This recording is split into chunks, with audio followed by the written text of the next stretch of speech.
Right, so hello and welcome back to Books and Things, and welcome to my birthday book haul. Now, I do not usually do book hauls, as you have probably noticed if you have been here longer than a month or so. I've done about 2 book hauls ever, and I've been on BookTube nearly a year now.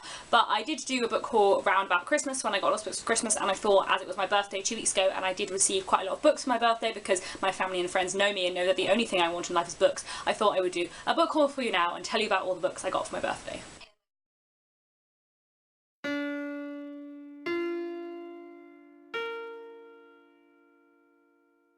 First off, my boyfriend Nick gave me this copy of Watership Down, which is very, very beautiful, as you can see. Within the dust jacket as well is really, really lovely. Now, I have never read Watership Down before, although I'm now about halfway through it, and there is a story behind why Nick gave me this book. A couple of months ago, he lent me quite a few different books, and amongst those books were 2 that had animal protagonists. These were One for Sorrow, Two for Joy, and also The Call of the Wild. And I was not a massive fan of either of those books, and part of the reason why was, I think, because they had an animal protagonist, and in general, I'm not a massive fan of books with animal protagonists. So Nick gave me this book as my birthday as a last chance to see if I could sympathise with animals and to check that I wasn't completely heartless. I am about halfway through it, as I said, and I am enjoying it so far, and I am sympathising with the rabbits. That's good. So I will see what happens when I get to the end, but I think this is definitely a book with animal protagonists that I like more. While we're on the subject of animals, my friend Catherine gave me this beautiful edition of The Jungle Book. I don't think I own any of the Penguin cloth-bound classics, but I think they're really beautiful, and I think this one is really lovely and just such a nice colour. I have read The Jungle Book before, but this edition also contains the second Jungle Book, which I haven't read before, so I'm very interested to read that,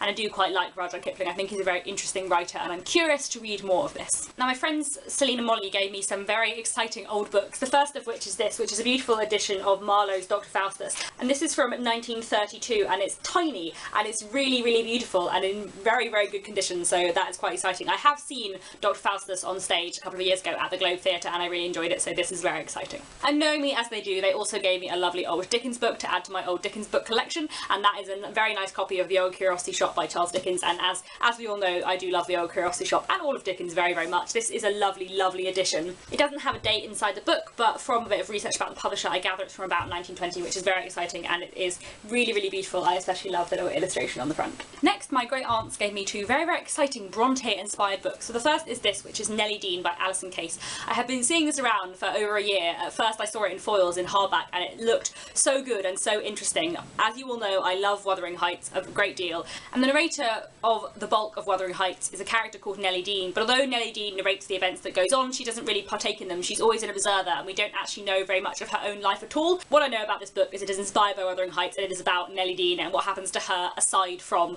the rest of the characters, so I'm very, very curious to read this. I think it could be really exciting. There's this moment in Wuthering Heights where Nellie Dean makes a comparison between her relationship with Hindley and Cathy's relationship with Heathcliff, commenting on the fact that she was kind of Hindley's foster sister when they were children, and making a comparison between those two and Cathy and Heathcliff. And although it is just like one sentence and that's all, I think it's a really interesting sentence within Wuthering Heights. And what I gather from the back of this book is that it might take up on those kind of ideas. I don't know, but regardless, I'm very excited to read this because, you know, the Brontes, things to do with the Brontes, always wonderful. And the other one is another beautiful Bronte-inspired book, which is this. This is Reader, I Married Him. It is a collection of short stories by various different writers, curated, as it were, by Tracy Chevalier, and they're all kind of loosely inspired by Jane Eyre or by that sentence, Reader, I Married Him. Jen Campbell hosted a read-along of this back in April, which I missed, but it sounded really good from what people were saying about it, and I am very, very excited to read this. It also has short stories by a lot of brilliant, brilliant people who I love.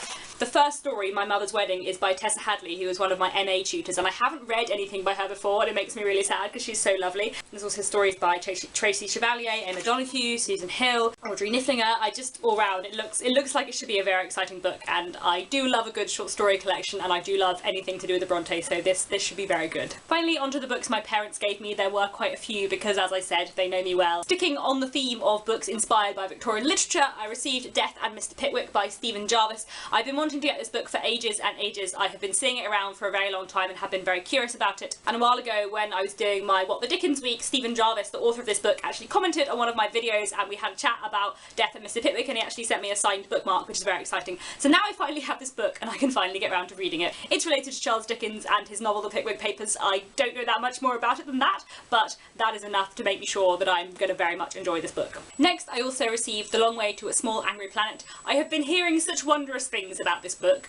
I genuinely don't think I've heard anyone say anything bad about it, and everyone seems to say it's lovely and brilliant and wonderful, and basically it sounds like it is very character-driven, theme-driven science fiction, which is just what I like. And I also received The Blue Girl by Laurie Foos, which again has been talked about on BookTube a bit. I know Jen Campbell and also Brittany from Under the Radar Books really enjoyed this, and I thought it sounded really interesting. Magic realism in a kind of small, tight-knit community, and it sounds like it has quite a lot of gender themes or themes about like the various friendships and relationships between women, so this sounds quite interesting and quite up my street, and I'm definitely looking forward to it. Also, it has a picture of a biscuit on the front, so you know, that's good. My parents also gave me this, which is Kate Clancy's Selected Poems. Now, I'm a very, very big fan of Kate Clancy. I've read her novel, Meeting the English, which is brilliant, and I fairly recently read her short story collection, The Not Dead and the Saved, which is also completely brilliant. This I am just over halfway through at the point of filming this, and it is also completely brilliant. I do not know how someone could be quite so talented in all three of those mediums, but she just writes brilliantly. Like, her word choice is perfect. I think it might be one of my favourite poetry collections that I've ever read, so I'm very excited about this currently, but I will let you know more of my thoughts in my wrap-up at the end of the month. Finally, my parents also gave me 2 Persephone classics, which I'm very excited about. I've only read one Persephone classic previously, which was Miss Pettigrew Lives for a Day by Winifred Watson, but I love that absolutely, so I feel like I have a lot of trust in Persephone classics right now, and they are so beautiful. I really love plain covers in general. I think they're really nice. Like, I really like the Penguin Little Black Classics where they're just black with writing on. I really like simple covers, I think, and then I love that they have like the beautiful floral end papers in the middle. It's just lovely. So